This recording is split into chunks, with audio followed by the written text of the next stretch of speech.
Have you ever looked into the eyes of a billionaire and wondered what's missing? Not the watches, not the yachts, not the curated smiles on podcast thumbnails or the precision-engineered motivational speeches, but something deeper, something human, something fragile. As if behind every triumphant selfie, there's a flicker of fear too well hidden to name. You scroll through their feeds, seeing the same sharp suits, the same panoramic views, the same performative humility. I'm just like you, they say. But are they? Or are they playing a game with rules you were never allowed to learn? You've been taught to envy them, to build vision boards with their faces on them, to treat their lifestyles like scripture. But if you listen closely, beneath the charisma, the certainty, the swagger, there's something else. A tremor in the voice, a hollow pause between words, a subtle clench of the jaw when the interviewer probes too deep. What if their confidence isn't confidence at all? What if it's a mask strapped so tightly to the skin that they've forgotten where the performance ends and the self begins? You've always assumed the ultra-wealthy had it figured out, that their mastery of money equated to mastery of meaning. But what if you were wrong? What if the billionaire is just as lost, only better at hiding? Better at hiding because they must, because the machine they've built doesn't allow for softness, because admitting they don't know who they are, after building an empire on the illusion of certainty, would mean risking it all. And so, they run. They run faster than anyone else. Into business deals, into private islands, into morning routines that look like military drills, into productivity hacks, microdoses, stem cell therapy, legacy think tanks, and breathwork retreats, all in a desperate attempt to outrun something unspeakable.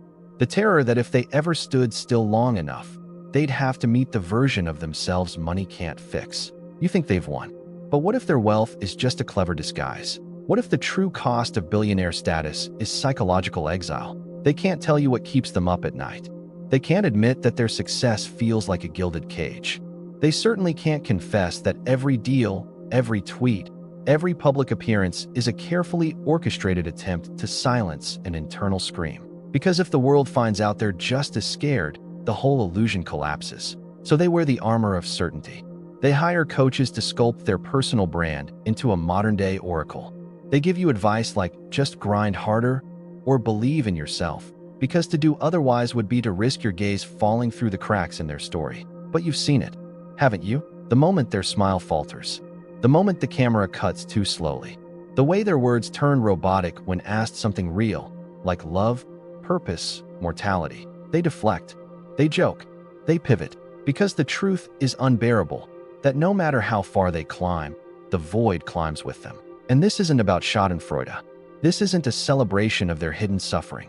It's something far more important.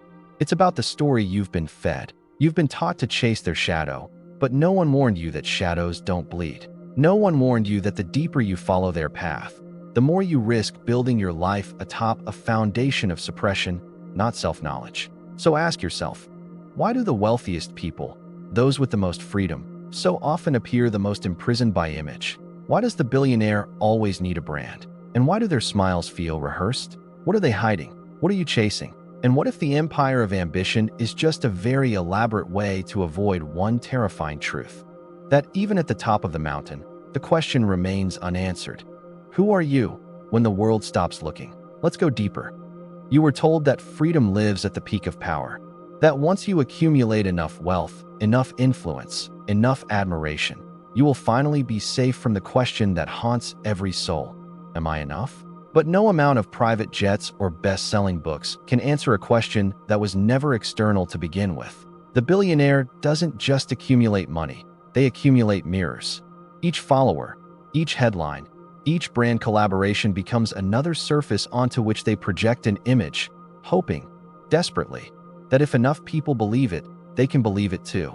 That if the world agrees they are worthy, then maybe, for a moment, the silence inside them will cease. But it never does. Carl Jung once warned that people will do anything, no matter how absurd, to avoid facing their own souls. The wealthiest among us are not immune. In fact, they are the most resourced to orchestrate their avoidance on a global stage. What you see is a highlight reel. What you don't see is the inner war. The war against shame. The war against insignificance. The war against the shadow. Jung's concept of the shadow is the hidden part of ourselves, the desires we're ashamed of, the wounds we deny, the fears we never admit aloud. And the more power one has, the more incentive there is to keep that shadow buried. Because once you've built an empire on invulnerability, to show weakness is not just uncomfortable, it's existentially threatening. Imagine standing on a skyscraper made of glass, praying no one notices the cracks beneath your feet. That's what it feels like to be a billionaire whose identity is fused to performance. Their smile must never twitch. Their voice must never tremble. Their past must be rewritten, sanitized, turned into a palatable origin story for LinkedIn posts. But the unconscious doesn't forget. The boy who was never good enough. The girl who was always overlooked. The child who was taught that love must be earned, not given. These wounds don't disappear with success. They fester in the golden silence of unchecked power. Nietzsche warned us about this too. He who fights with monsters should look to it that he himself does not become a monster. But what if the monster isn't external at all? What if it's the voice in your head saying, "You're a fraud," every time the crowd cheers? So the billionaire keeps running. Faster, higher, louder. They create new companies, not because they need the money, but because to stop would be to face the echo inside. The echo that asks, "Why am I still afraid, even now?" They build legacies not from fulfillment, but from panic. They give TED Talks not to share truth, but to silence doubt. They mentor young entrepreneurs not out of generosity, but to validate their own myth. They are not free. They are curating their own captivity, one podcast, one photo shoot, one press release at a time. Sartre said, "Man is condemned to be free." And he was right. Because freedom doesn't feel like a reward. It feels like terror when you don't know who you are. And the wealthiest among us often discover, too late, that money grants the freedom to finally confront the self, and that confrontation can feel like death. This is the hidden crisis of the high functioning. The more successful you are, the harder it becomes to tell the truth, especially to yourself. You begin to confuse attention with affection, success with self-worth, applause with identity. You surround yourself with people who validate the mask, not challenge it. You hire teams to optimize your public narrative. You eliminate anything or anyone that threatens to break the illusion. But illusions don't die quietly. They fracture in hotel rooms at 3 a.m. They whisper during long drives with no destination. They scream when the cameras turn off and there's no one left to impress. This is the billionaire's torment. They have everything but themselves. Arthur Schopenhauer believed that human desire is a pendulum swinging between pain and boredom. The billionaire swings faster than anyone. When they are not chasing, they are lost. When they are not winning, they are unraveling. And so, they become addicted, not to the money, but to motion. Because only in motion can they outrun the existential dread that waits in stillness. And what of Aldous Huxley? He foresaw a world where people would be enslaved not by pain, but by pleasure, where the pursuit of happiness would become a form of anesthesia. And what is modern wealth if not that? A perfectly designed anesthetic to numb the ache of being human. You think you want their life, but do you want their shadow? Do you want to wake up in a mansion, unsure if your friends love you or your net worth? Do you want to build a brand so bulletproof that you no longer know who you are without it? Do you want to win every game, only to realize you never chose the rules? The philosopher's dilemma has always been, what does it mean to live authentically? But for the modern mogul, that question is too dangerous. To answer it truthfully might mean dismantling everything they've built. Because authenticity requires contradiction. It demands vulnerability. And the market does not reward contradiction, it punishes it. So the billionaire becomes an actor in their own life. A character in a play that must never end. They wear the mask so long, they forget there was ever a face beneath it. And you? You sit at home, idolizing the mask, wondering why. The closer you get to becoming like them, the more your own life starts to feel hollow. There is a cost to chasing shadows. A cost no one talks about. But now you've seen the outline. You've felt the weight of their silence. You've begun to hear the scream behind the smile. And once you hear it, you can't unhear it. The question is no longer why they hide their insecurities. The question becomes, what happens when those insecurities shape the world we all live in? And that is where the real consequences begin. You wake up one morning, check your phone, and see another headline. Self-made billionaire shares morning routine that made him a success. You click, not because you care about the routine, but because part of you believes that if you just mimic the steps, you might finally escape the quiet shame curling beneath your ribs. But this is how it spreads, not as a virus, but as a blueprint, not through force, but through imitation. You begin to model yourself after a person who is modeling themselves after an idea. And so the illusion replicates itself like a hall of mirrors, each reflection slightly more hollow than the last. This is how the billionaire's hidden insecurities metastasize into collective delusion. Their avoidance becomes your aspiration. Their silence becomes your narrative. Their emptiness becomes your roadmap. You're taught to value optimization over introspection, output over emotion, branding over being. And slowly, without realizing it, you start hiding too. You hide your doubts behind productivity. You hide your sadness behind ambition. You hide your confusion behind carefully filtered posts, hoping someone, anyone, will validate the version of you that you're not even sure is real. What began as their performance becomes your prison. And here's the part that hurts. You don't even realize it's happening. You think you're leveling up, but what you're really doing is surrendering. Surrendering your inner compass to the gravitational pull of curated perfection. Cognitive psychologists call it emotional contagion, the subconscious transmission of affective states between people. When you're constantly immersed in the projected confidence of high-status figures, you begin to internalize not only their postures, but also their anxieties. You adopt their armor without realizing the wounds it was meant to cover. And the most dangerous part?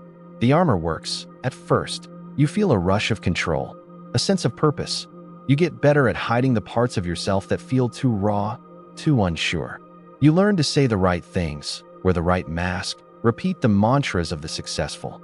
You become fluent in the language of self-assurance. But deep down, your body remembers what you've buried. The nervous system doesn't lie. The tension in your jaw, the tightness in your chest, the way your thoughts loop late at night like a scratched record. These are not random glitches. They are signals, warnings, whispers from a self you've left behind. Neuroscience tells us that chronic suppression of emotion leads to stress dysregulation, flooding the body with cortisol, rewiring the brain's reward system, dulling your capacity for joy. You start living in a perpetual state of subtle crisis, addicted to achievement but allergic to rest. You scroll endlessly. You consume content from people who never look tired, never sound uncertain, never admit fear. And you wonder, why does my life feel so heavy in comparison? Because you're measuring yourself against masks. Because the people you idolize are too afraid to show you their pain. And so, you assume they have none. But everyone breaks. The billionaire breaks in private, behind locked doors, with no one left to impress. The high performer breaks in silent sobs during 5-minute bathroom escapes between meetings. The influencer breaks in the emptiness between likes, where nothing feels real anymore. And you? You break in invisible ways. In relationships that feel performative. In dreams that feel scripted. In moments of joy that arrive muted, like a song playing through thick glass. The consequences are not just personal. They are cultural. We begin to craft a society where authenticity is weakness and hypercuration is survival. A world where vulnerability is monetized but never felt. Where emotions are branded into digestible content, stripped of risk, pre-approved for virality. What began as the billionaire's defense mechanism becomes an unspoken commandment. Never let them see you bleed. And so we live among ghosts, half present, half posturing. We perform closeness through captions. We trade genuine connection for parasocial validation. We confuse identity with algorithmic relevance. Do you see the ripple now? Do you feel how one person's fear, magnified by influence, can shape a generation's psyche? This isn't just about wealth. It's about what we worship, and we worship illusion. We reward those who hide best, who polish their wounds until they shine like pearls, who drip-feed vulnerability just enough to seem human, but never enough to disrupt the myth of invincibility. And what does this teach you? That to be successful, you must be untouchable. That to be respected, you must never falter. That to be worthy, you must never need. So you stop needing, or pretend to. You disconnect from the parts of yourself that hunger for gentleness, for truth, for love unmeasured by metrics. But something inside you always remembers. It remembers what it felt like to be held, not for what you produced, but for who you were. It remembers a time before the mask. It whispers, late at night, come back. Because the price of the performance is not just exhaustion. It's exile from your own inner life. The billionaire doesn't escape this. They embody it. They are the prototype of a system that rewards surface over substance, calculation over courage. And the more you imitate them, the more you drift from yourself. This is the unseen epidemic. We're all becoming brands and forgetting we were once people. But what if it didn't have to be this way? What if there was a way to stop running, to stop mimicking, to face the silence not with fear, but with curiosity? What if freedom didn't mean becoming them, but unbecoming the parts of yourself that believed you had to? What if rebellion looked less like building an empire and more like dismantling the lie that you were never enough to begin with? You've seen the mask. You felt the consequences. Now comes the question that splits the path. Will you keep performing, or will you begin to remember? You sit alone in the quiet, the glow of your screen still humming with curated lives. A part of you wants to scroll again, just once more. But another part, the part that still remembers, refuses. You don't know it yet, but this is the beginning of the rebellion. Not the kind that shouts or breaks windows. The kind that whispers enough. The kind that starts when you finally choose to stop being someone else's reflection. You've been taught that to win, you must conform. Model their habits. Repeat their words. Contort your soul into a blueprint that was never made for you. But the great paradox is this. The more you imitate success, the further you get from significance. To break free, you must unlearn.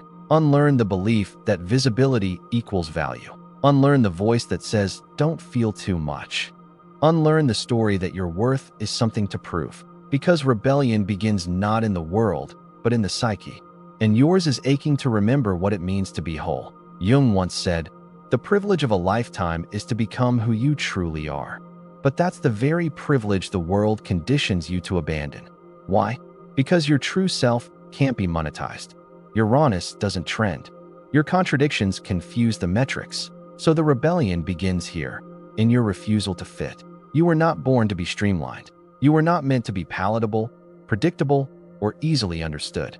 You were meant to carry complexity, to breathe in both rage and grace, hunger and stillness, depth and chaos. But the mask doesn't allow for that. So take it off, piece by piece, layer by layer, not all at once, but with intention. Start by asking yourself the questions no algorithm wants you to ask. What am I avoiding with all this striving? Whose voice am I chasing? When was the last time I felt something that wasn't manufactured? You might find that underneath your productivity lies grief. Underneath your ambition, abandonment. Underneath your performance, a terrified child just wanting to be seen without earning it. This is the shadow, and facing it is the only way out. The billionaires avoid it. The powerful deflect it. But you are choosing the harder path. The path of confrontation. The path of wholeness. It will not be easy. To tell the truth in a world addicted to illusion is to invite misunderstanding. To feel deeply in a culture of apathy is to carry weight others deny. To walk away from the script is to risk the silence that follows. But there is no freedom without that silence. There is no rebirth without rupture. Viktor Frankl, a man who found meaning inside a concentration camp, once wrote, "When we are no longer able to change a situation, we are challenged to change ourselves." You can't change the machinery of image worship overnight, but you can choose not to be another gear in its cycle. You can rebel by telling the truth, even when your voice shakes. You can rebel by loving yourself when there's nothing to post about. You can rebel by slowing down, by grieving, by listening to the parts of you that capitalism taught you to suppress. And most of all, you can rebel by remembering. You were never broken. You were only buried beneath expectation. There are others like you, quietly reclaiming their breath. Quietly remembering what it feels like to be unbranded, unnamed, unclaimed by systems that reduce people to products. They're not trending, they're not verified, but they're free. And freedom, real freedom, has no sponsors. It is the kind of peace that cannot be captured in a reel. The kind of aliveness that can't be captured in data. The kind of wholeness that terrifies the wealthy because it cannot be bought. History remembers the rebels not for their polish, but for their refusal. Socrates chose hemlock over silence. Diogenes lived in a barrel and laughed at kings. Simone while fasted in solidarity with suffering workers. James Baldwin wrote truth so potent it shattered illusions. None of them fit the mold. All of them cracked it open. This is your lineage, not the billionaires, not the influencers, not the moguls who hide behind charisma and numbers. Your lineage is one of seekers, of those who chose soul over strategy, meaning over metrics, truth over applause. So where does this rebellion lead? Not to more success, but to self. Not to more followers, but to freedom. It leads to the moment where you look in the mirror, not to criticize, not to compare, but to remember, you are not a brand. You are not a conversion rate. You are not a pitch deck or a productivity schedule or a curated persona. You are a breathing contradiction. You are a sacred imperfection. You are a mystery that refuses to be simplified. And that is enough. The billionaire will continue to hide. Their wealth depends on it. Their myth demands it. But you now see the mask for what it is. And that changes everything. Because once you see the illusion, you can't fall asleep inside it again. The rebellion is not loud. It is steady. It is the hand you place on your heart when the world tells you to keep moving. It is the breath you take when you choose to pause instead of prove. It is the moment you realize that the self you've been searching for was never missing, only buried. And now, slowly, gently, defiantly, you begin to uncover it. You sit at the edge of your bed in the dark. No notifications, no audience, no mask. Just the steady rhythm of your breath and the quiet weight of being alive. This is where the truth finally finds you. Not in the glow of admiration, but in the stillness of your own presence. Not in success, but in surrender. You've spent years chasing shadows, models, mentors, moguls. You believed their lives held the key to your liberation. But the farther you followed them, the more disoriented you became. Because you weren't chasing freedom. You were chasing the illusion of it. Their polished confidence, their curated calm, their engineered humility. None of it was rooted in truth. It was camouflage, armor, theater. And now you see the terrible beauty of it all. The billionaires, the ones you thought were gods, are just as scared as you. Perhaps more so. They have built golden prisons where no one is allowed to bleed. They have buried themselves in influence, in relevance, in metrics so dense and impersonal that they can no longer hear the voice that once whispered from inside. What do you want, really? But that voice never dies. It only waits. Waits for you to stop. Waits for you to listen. Waits for you to come home. Here's the final revelation, the one that shatters the glass from the inside. The real wealth was never power. It was presence. The real status was never fame. It was freedom from performance. The real success was never domination. It was integration. You were never meant to become untouchable. You were meant to become whole. Friedrich Nietzsche, who stared directly into the abyss of human longing, wrote, "Become who you are, not what the world needs, not what they will applaud, not what the algorithm rewards, just who you are." But who is that, if not the sum of your curated self? It is the child who cried without shame, the dreamer who imagined without limits, the lover who longed without calculation, the soul who suffered without spectacle. That self never needed branding. That self didn't ask to be monetized. That self existed before the world taught you to fracture, and it's still there. You don't need another masterclass to find it. You don't need a cold plunge or a $12,000 retreat. You don't need to become a billionaire to become whole. You just need to feel again. Feel the ache beneath your ambition. Feel the grief beneath your grind. Feel the softness you once buried just to survive in a world obsessed with sharpness. Because once you allow yourself to feel, you start to remember. You remember that love is not a strategy. That rest is not a reward. That truth cannot be scaled or sold or turned into a six-figure funnel. You begin to touch reality again. Not the digital one. The one made of skin, silence, mistakes, breath, and grace. And this is the treasure buried beneath the billion-dollar branding. That to be truly human is to stop hiding, not just from others, but from yourself. You thought the billionaire had something you didn't. But what if you had something they lost? The ability to walk through the world without armor. The freedom to exist without performance. The power to look in the mirror and say, "I am not perfect, and I do not need to be." That is the moment the mask falls. That is the moment the cycle breaks. That is the moment your real life begins. And what becomes of the billionaire? They will go on posting, selling, scaling, smiling. But some of them, late at night, far from the applause, will feel the hollowness echo louder. They will see people like you, unpolished, unbranded, unafraid to feel, and something ancient will stir within them. A longing, a memory, a hunger for something they've long forgotten, but suddenly remember. This is what it means to be real. And maybe, just maybe, they'll begin to remove their mask too. But that's not your burden to bear. Your task is only this: to live unhidden, to feel without shame, to walk the world as if you belong, because you do. You don't need to dominate the room. You just need to be there. You don't need to outperform others. You just need to be yourself. You don't need to be impressive. You just need to be intact. And when the noise returns, as it always does, when the world tries to sell you another version of yourself to become, come back to this moment. The stillness, the breath, the knowing that you are already enough. The billionaire will continue hiding, but you are finally free.